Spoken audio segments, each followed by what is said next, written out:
Good morning, welcome to Morning Outlook. This is Kim speaking on Thursday, the 4th of October. So, looking at the euro dollar, and well, yesterday saw a continuation of the selling of the euro eventually. It pitched up through the Asian session there, up all the way to its 4-hourly 21, then rolled over, and currently sitting on its monthly S1 pivot. And seems to be finding a little bit of support around that area. Whether we could do much more, we'll see. So this is where yesterday, in the early hours of the morning, it pitched into the pivot. More bullish talk and hawkishness from the US is really responsible, combined with the concern still, I guess, in the background there on the Italian debt. So regardless of the comments coming out on that now, it's not helping the euro. The euro's continuing its slide down at the moment. Now, as for today, well, we do have the daily pivot above us, which could be a draw. As ever, when it's coming down in this sort of pattern of price action, I'll just bring a chart. There you go. With all what we've got here, with these lower highs running through the market and lower lows coming in through. It just really looks like the best place to be is in a bit of a downward trend. So move back to this pivot could be potential for a short. We'll see. There is maybe a little bit of divergence across these lows, which may see it hold a little bit harder. Let's just check there. Not on the MACD, there's certainly not. There is marginally on the RSI, but if you look at the RSI figure, so low, very weak market there.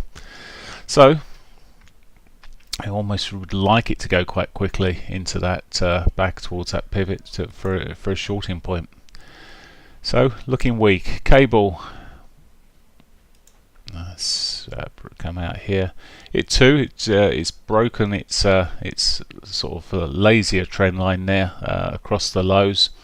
I should really take that other one off. It's well and truly, it's a goner. I do leave them on sometimes because you get the break of the retest of the trend line, and they can be quite good on their own. But so it's well, it's closed below that trend line and walked out sideways almost now. Where it's lower highs, lower lows. It's a pretty similar picture. There is some divergence kicking around on the 4 hourlies here, and maybe a bit on the hourlies there as well. So, and it's a similar picture running towards its daily pivot at the moment. The safer bet to me still, well, is looking for the short side of this market, but it's where it will run from. But as ever with cable at the moment, it's probably the risk is best left alone. Taken into account, you only need someone to say something nice about Brexit, and you're short on it, and it's and you're out of the trade, or at least takes back a lot of your profit. So moving on to dollar yen, and well, I said yesterday I thought it had more upside, and it did have more upside. What a big bullish day there. It continued to looking like it wants to go up to its monthly R1 at the moment. Technically it's still weak, and you can see, I mean, okay, I've got this old trend line that's sort of sat in here, but you can see it's high lows, high highs straight away on the 4 hourlies very clearly, and the 60-minute it's a bit of a more of a wavy situation. We had a sort of a bit of a strengthening back then on Tuesday, but yesterday and running through the US session, it's softened some more. Had a bit of reaction off its 60-21 recently. May still come back down towards its daily pivot. If we see the others move to pivots, it may just come back to the pivot. But it did diverge at these absolute highs here before it rolled over. May have some more downside, we'll see, but it doesn't look the strongest of markets for sure. Well, the yen doesn't look strong against the dollar, I should say. Looks like a strong dollar all the same. Aussie dollar, well, spoke about this in the weekly update. It just looks weak, and it is weak. It's just rolling over back down, taking out the previous lows there. It's a weak pairing. There's nothing really shining for it at the moment. Just selling off. Just looking at, I mean, crikey, look how far away now it is from its regression lines.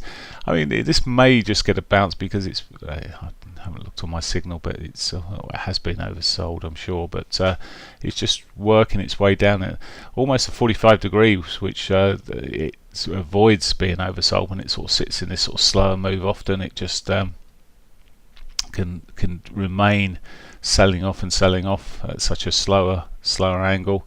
But have got the potential, as ever, with a lot of these markets, to run back to its daily pivot. Would I want to be trading that on the Aussie? Not really, but perhaps after such a sharp move, it may get a bit of a bounce, but all the way back there may be a big ask, even though it's not a lot of points.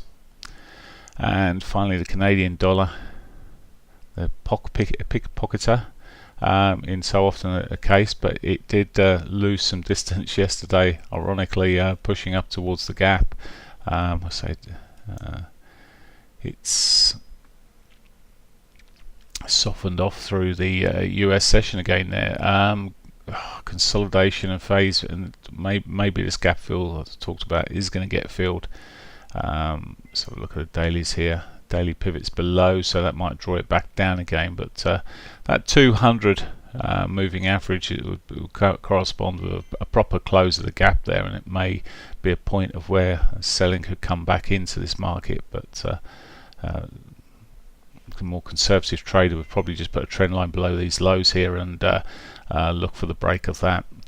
Okay, that's pretty much it for me on here. News-wise today, we've got very little. We've got a Chinese bank holiday, so that's happening, or happened, almost. We've got trade balance. Okay, it's all out. FOMC speaker at 2:15 p.m. to speak about trends in community banks. The community banking in 20. Okay, that's going to be a gripping. Might have to tune into that live, not. And that's it, 3 o'clock, the Canadian IV PMI. So that's it for the day. So have a great one. I'll speak to you tomorrow. Bye for now.